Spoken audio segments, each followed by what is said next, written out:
Muy buenos días, un saludo para todos. Gracias a nuestro Dios que nos da el privilegio de despertar,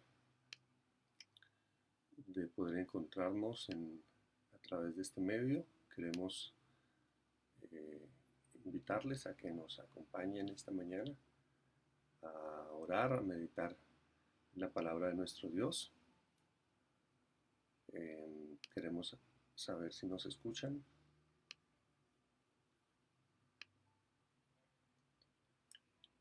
Vamos a, vamos a orar. Así que les pedimos que nos acompañen hoy. Vamos a orar por nuestra hermana Janet, nuestro hermano Henry. Hoy de manera especial vamos a orar por ellos de la iglesia del Jordán. Así que les invitamos a que inclinemos el rostro y oremos. Nuestro Padre que estás en los cielos, gracias por la vida que nos das, por tu infinito amor, por el privilegio que nos ofreces de despertar, de ver con claridad, Señor, de tener el don de la vida. Gracias por todo lo que haces en nuestro favor. Y hoy te rogamos, Padre, que tu presencia nos acompañe al iniciar este día, que tu Espíritu guíe nuestros pensamientos, que te honremos con cada decisión que tomemos, que tu palabra hoy nos inspire, oh Dios, y nos hable. Lo pedimos en el nombre de Jesús. Amén.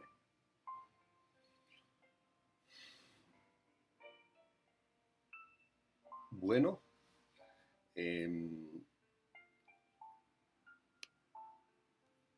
vamos a continuar. Ayer hablamos del discurso de Josué, el discurso que presentó a su pueblo invitándolo a que permaneciera fiel, a que no siguiera Baales, a que no siguiera la idolatría. Pocos días después de que el pueblo toma la iniciativa de enfrentar, de tomar posesión, cuando leemos ya el libro de Josué, el capítulo 1, encontramos que habían muchas naciones aún, que habían muchos pueblos del pueblo de Israel, o sea, muchos líderes de cada una de las tribus que no habían tomado posesión aún y que había mucha gente aún allí.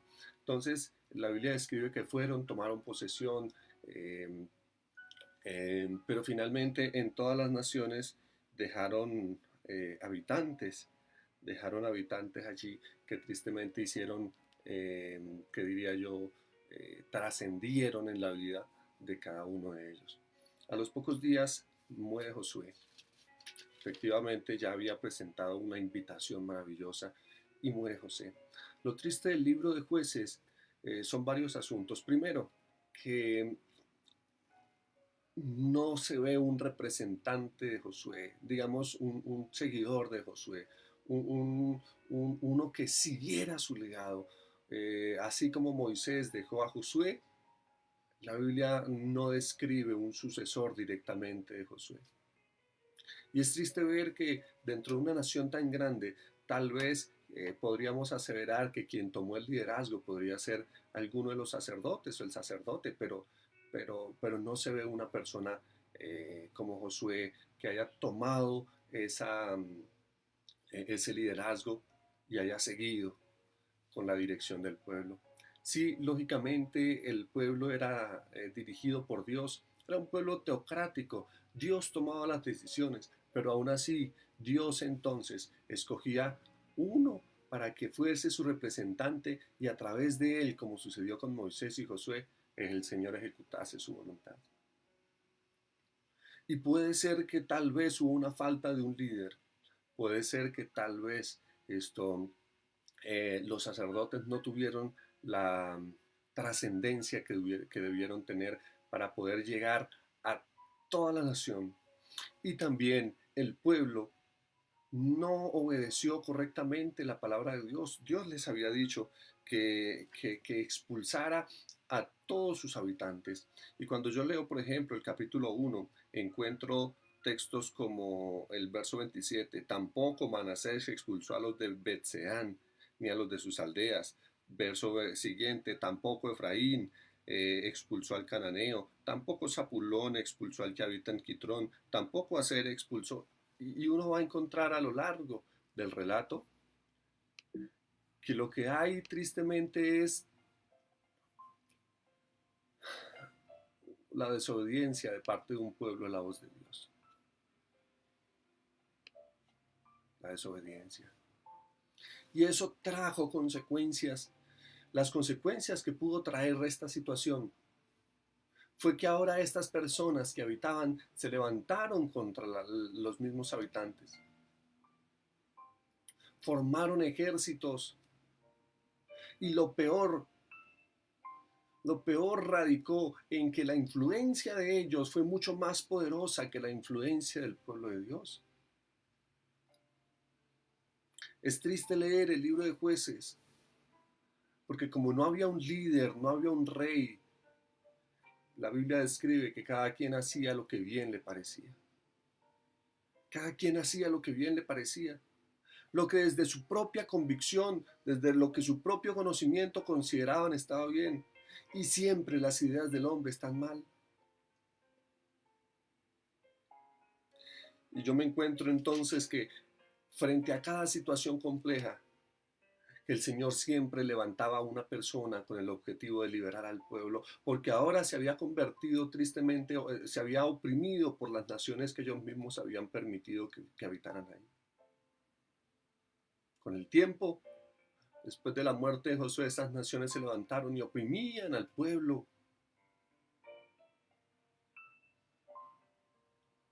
Y un relato conocido por nosotros está en el libro de Jueces.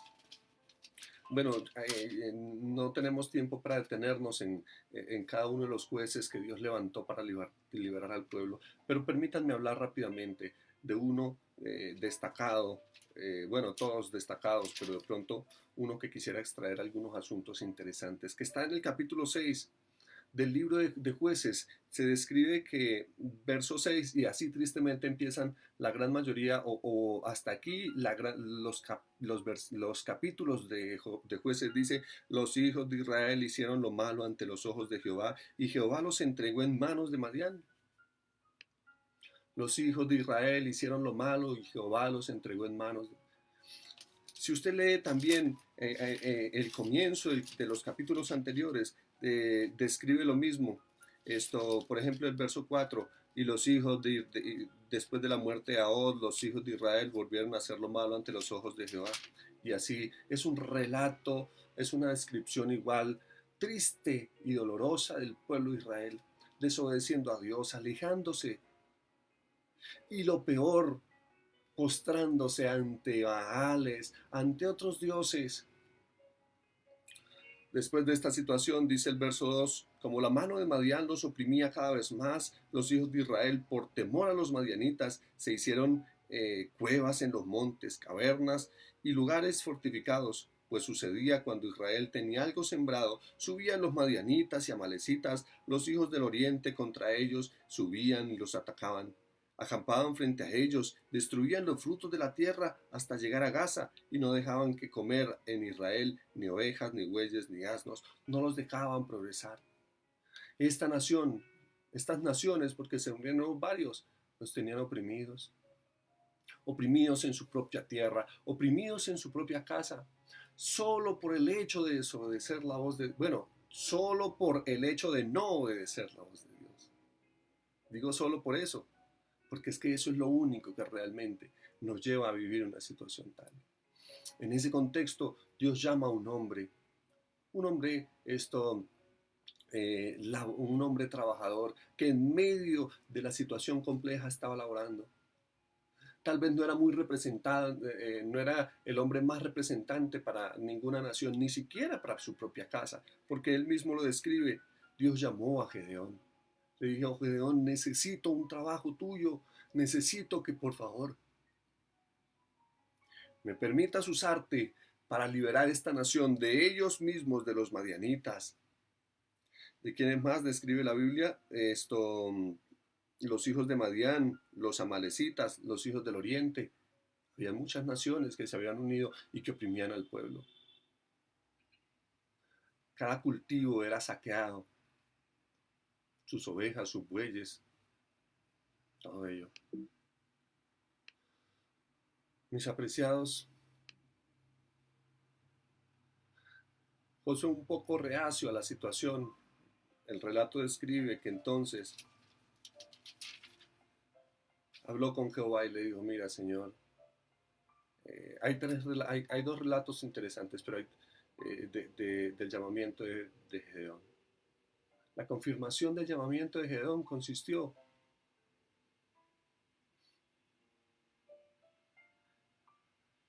en que esa persona, quien vino a llamar a Gedeón, le mostró ese ángel, le indicó, le hizo el llamado.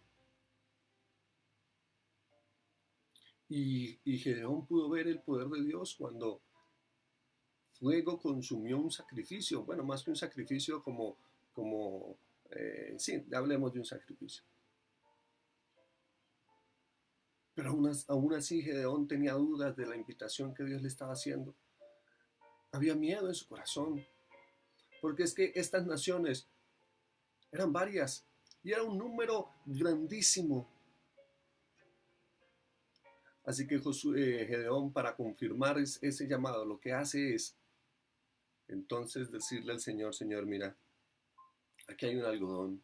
Si tú me estás llamando, permite, Padre, permite, querido Dios, que mañana amanezca mojado este algodón y el resto en su alrededor seco. Y Dios entonces, siguiendo la prueba de Gedeón, entonces al otro día sucede así. Y el relato usted y yo lo conocemos. Gedeón aún tiene dudas, dice, no, pues el algodón lo que hace es atraer el rocío. Entonces, Señor, que sea la inversa, que todo su alrededor esté húmedo y el algodón seco, y Dios en su infinito amor, siguiendo ese tipo de pruebas, atendió. Dios estaba necesitando a un hombre. Dios estaba invitando a Gedeón. Gedeón se levanta. Gedeón reconoce que no es nadie. Gedeón reconoce humildemente que solamente el poder de Dios puede librarlos de aquellos que eran más de 120,000 hombres. Josué hace una invitación, un llamado de parte de Dios a su propio pueblo. Vamos a reunirnos, vamos a luchar. Jehová nos ha entregado a Madián. Y dentro de la nación se levantan hombres, tal vez temerosos, con miedo. Sí, en la capacidad del hombre, Gedeón logró levantar o convocar 32,000 hombres. 32,000 frente a más de 120,000. Realmente no era nada. No era nada. Era como el 20, hablemos de casi el 30%. 30%. Eran pocos realmente. Pero Gedeón recibe la voz de Dios y le dice, mira Josué, Gedeón, perdón, son muchos. Señor, pero ¿cómo vas a pretender que sean muchos si somos el 30? Es más, somos muy pocos y no estamos preparados para la guerra. Son muchos, Gedeón. Ve por favor, háblale al pueblo y diles, si alguno ha plantado un viñedo y no lo ha disfrutado, que se vaya para la casa. Si alguno se casó y no ha compartido con su familia, con su esposa, que se vaya para la casa. Si alguno tiene temor, que se vaya para la casa. Quedó Gedeón con 10,000 hombres. ¿Y qué iba a hacer Gedeón con 10,000 hombres después de esta invitación? 22,000 volvieron a su casa, llenos de temor. Era imposible humanamente vencer. Era imposible lograr el éxito en medio de estas otras naciones con solo 10,000 hombres. Pero aún así el Señor le dice a Gedeón, Gedeón, la verdad, mira, son muchos hombres. Pero, pero ¿cómo es posible, Señor, que sean muchos hombres? No es lógico. No es lógico.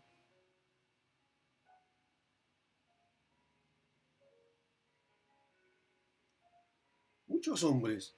10,000. Sí, por favor, llévalos al arroyo. Y allá entonces vamos a tomar de eso solamente un número mucho menor. Así que fueron al arroyo, les invitaron a tomar agua y de allí muchos, la gran mayoría de estos hombres, describe la Biblia, que se arrodillaron, tomaron agua, mientras que otros solamente, sin hincar sus rodillas, tomaron agua en sus manos y bebieron. Y el Señor le dice a Josué, mira, esos hombres, esos hombres, con ellos vamos a trabajar. Yo me imagino a Gedeón separando a estos hombres.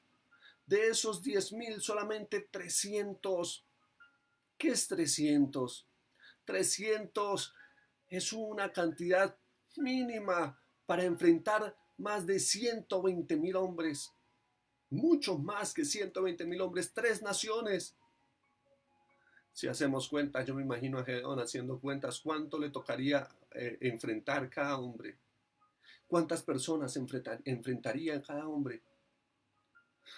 Es una locura pensar que podamos enfrentar unas naciones tan fuertes como estas, con esta cantidad de hombres. Las ideas de Dios parecen absurdas, parecen ilógicas.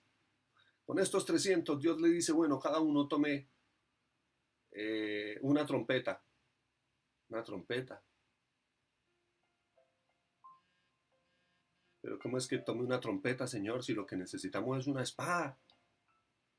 No, una espada, no. Una trompeta. Al otro, en la otra mano, un cántaro. Un cántaro. ¿Qué vamos a hacer con un cántaro?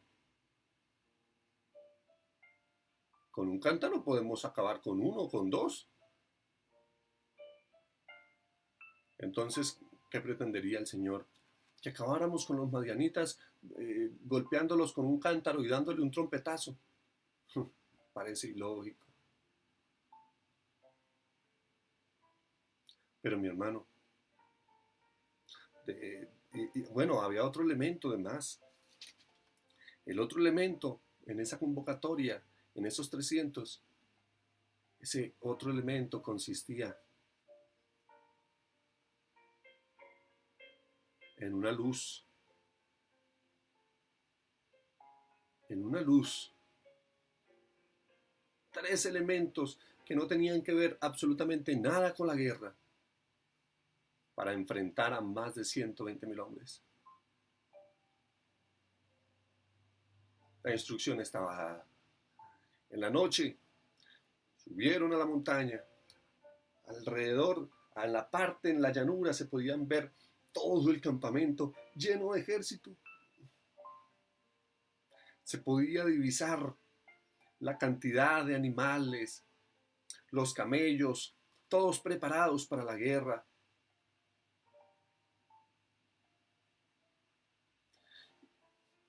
Y ellos con un plan humanamente imposible, con un plan que Dios había determinado, pero que desde el punto de vista humano no tenía nunca la posibilidad de conquistar el éxito.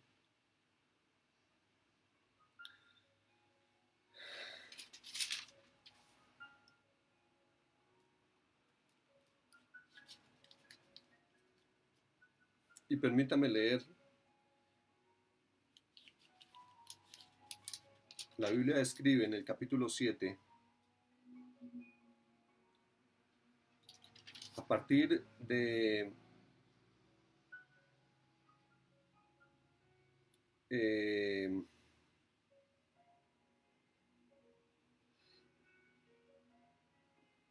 Bueno, el verso 22 dice así: mientras los 300 tomaban las trompetas, Jehová puso la espada de cada uno contra su campamento.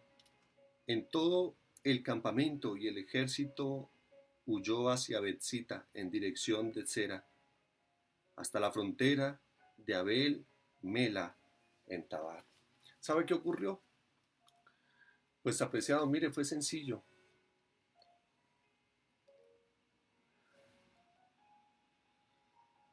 Al son de la trompeta, el primer elemento que llevaban. Ellos ahí detenidos en la montaña, tal vez separados unos de los otros, un poco separados. Al sonar de la trompeta, la indicación era que hicieran caer sus cántaros y levantaran su antorcha, su luz. Frente a cada estampida del cántaro, la nación se levanta, los madianitas se levantan, logran ver a la distancia solamente una luz, y el sonido de cántaro fue para ellos el sonido del transitar de muchos ejércitos. Y lo que pensaron ellos fue sencillamente de que detrás de cada una de esas antorchas venían grandes ejércitos tocando la trompeta, dirigiéndolos. Y el cántaro para ellos fue el sonar de muchas personas transitando, yendo hacia la batalla contra ellos. La Biblia describe que 120,000 hombres murieron cuando entre ellos mismos se destruyeron con la espada. No tuvo que hacer el hombre absolutamente nada. Lo único que tuvo que hacer fue seguir las indicaciones que Dios les había dado. Y hay tantas cosas que decir aquí. Hermanos, Dios tiene metas y sueños con nosotros, y Dios quiere librarnos de aquellos que nos han oprimido. ¿Y sabe quién es el que más nos oprime a nosotros? El enemigo, que hace que sigamos su estilo de vida. No lo radicamos totalmente de nuestro corazón, como el pueblo no erradicó totalmente el corazón de su territorio a las naciones paganas. Y tal vez lo mismo ocurre con nosotros hoy. No radicamos de nuestro corazón al enemigo totalmente. Y tal vez sin notarlo, el enemigo empieza a hacer tanto eco en nuestra vida.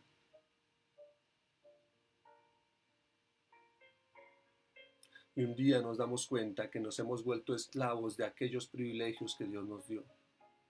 Nos hemos vuelto esclavos. Pero Dios se presenta de nuevo con los brazos abiertos para decirnos: hijo, aquí estoy. Quiero liberarte, quiero sacarte de ahí donde estás, quiero hacerte una persona nueva, quiero hacerte distinto. No te creé para que vivas oprimido. Te creé con el objetivo de que vivas tranquilo, feliz, y que vivas para siempre. Yo tengo un plan contigo. ¿Sabe? Parece absurdo el plan de Dios. Parece absurdo. Cuando tú le cuentas al mundo que el Señor va a venir por segunda vez, es absurdo para el mundo. Pero la manera en que ganas la batalla puede ser aparentemente más absurda.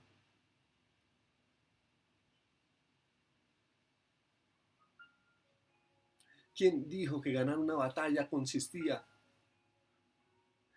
en seguir unas indicaciones locas, como tomar un cántaro, no tomar la espada, por ejemplo? Pues hoy las condiciones no han cambiado. Dios te está diciendo, apreciado hermano, primero, que te necesita. Que solo con tu ayuda, tu liderazgo nos puede ayudar a desarrollar el trabajo en la iglesia. Pero la transformación de este pueblo empieza por ti y por mí. Vamos a seguir las indicaciones de Dios. Vamos a trabajar con aquellos que desean trabajar.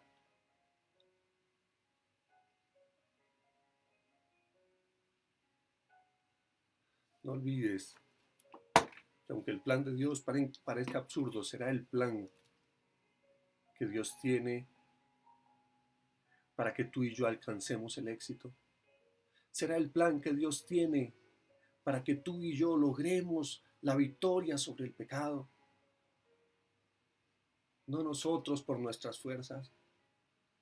Es solo tomar la antorcha y caminar rumbo hacia la dirección que Dios nos indique. Nuestros enemigos caerán solos. Nuestros enemigos se destruirán entre ellos mismos. La guerra siempre ha sido de Jehová. La guerra no es nuestra. La guerra le corresponde a Dios. Él es el dueño. Apreciados, entreguémosle a Dios nuestro corazón. Entreguémosle nuestro ser y permitamos que diariamente Dios haga eco en nuestra vida. Dios puede vencer por medio de nosotros. Bueno, Dios quiere vencer, librarnos mejor del yugo del que el enemigo nos tiene. Solamente necesita que tú y yo sigamos las indicaciones. No importa cuán grande sea el problema. No importa si son 120,000. Dios puede destruir todo ello si sencillamente seguimos el plan de Dios. Dios te bendiga. Hoy quiero invitarte a que cada adversidad que enfrentemos, la enfrentemos con Dios.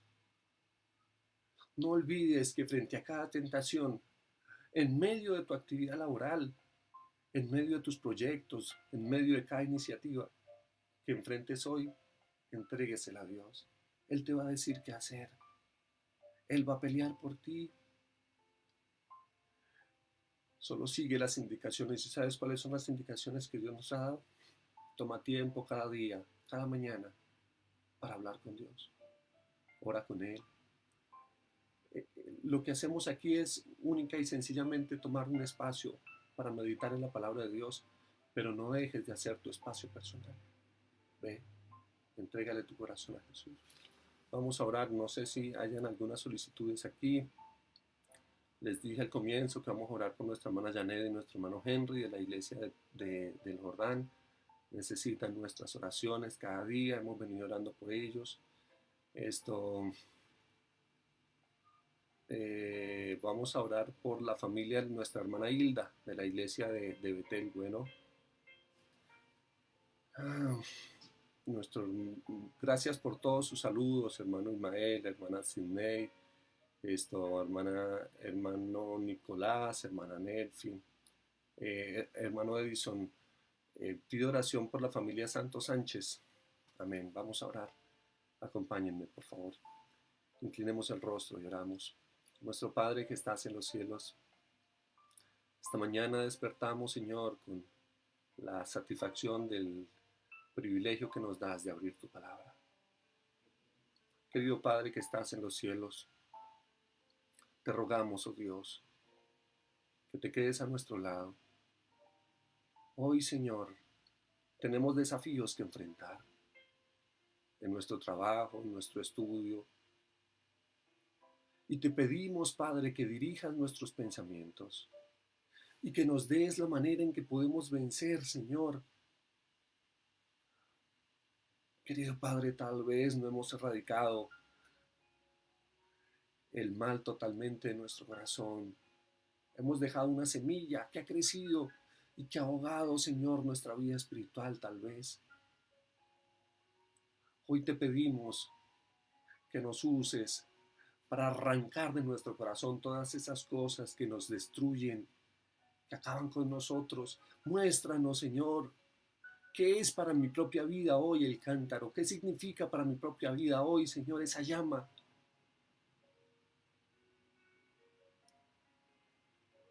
Pero lo que sí es cierto, Padre de amor, es que necesitamos de tus indicaciones. Hoy sabemos, Señor, que aquello que le da vida a nuestra vida espiritual es tu palabra, es la oración, es la testificación. Y te pedimos, Señor, que esos tres elementos transformen cada día nuestra vida y nos ayuden a depender de ti, porque eres tú, Señor. El éxito en cada cosa, Señor, que ejecutemos se dará única y exclusivamente bajo tus cuidados. Querido Padre que estás en los cielos, hoy queremos dejar en tus manos, Señor, tal vez estas solicitudes que están aquí expuestas. Querido Padre, oramos de manera especial esta mañana por tu hijo Henry, por su esposa, la hermana Janet, por su familia, por sus hijos. Que tú, Señor, cuides, que tú sigas atendiendo en su estado de salud, Padre, que tú sigas en la vida de ellos. Amante Padre, te queremos rogar también, Señor, que tu bendición pueda acompañar a la familia Santos. Señor, tú conoces también esos corazones. Santo Sánchez, Padre, a cada uno de los que le componen. Que tu Espíritu Santo, Padre de amor, pueda tocar corazones. Nadie más que tú, Señor, puedes hacer una obra maravillosa. Puedes transformar esas vidas. Y frente a cada necesidad te pedimos, Señor, que tú puedas hacer provisión. Querido Padre, te rogamos, Señor, que tú intercedas en la vida de cada hijo tuyo, Señor. Amante Dios, también por tu hija Marina Rojas. Tú conoces, Señor, su vida. Tú conoces también su ser entero, Padre. Provee, Señor, y atiende cada necesidad. Amante Dios, a tu hija Hilda, también de la iglesia de Betel. Provee, Padre. Y que hoy, como tu palabra nos ha indicado, podamos, Señor, depender plenamente de ti y entregarte todo lo que tenemos. Este día, Señor, lo entregamos en tus manos. Queremos disfrutarlo junto a ti, con tu compañía. Lo pedimos todo en los méritos de tu Hijo amado, Cristo Jesús. Amén, Señor. Un feliz día para todos. Tengo aquí tal vez algunas solicitudes más que quisiera que ustedes tuviesen en cuenta. La hermana Nelfi pide oración por un compañero de Karen. Vamos a orar por Néstor y su familia. Parece que un compañero de nuestra hermana Karen tiene el COVID y vamos a orar por ellos, para que Dios también pueda, por él y por todas estas personas que están enfrentando esta situación difícil del COVID. Feliz día para todos. Que el Señor nos bendiga enormemente. Disfrutemos de las maravillas de nuestro Dios durante este día. Feliz día.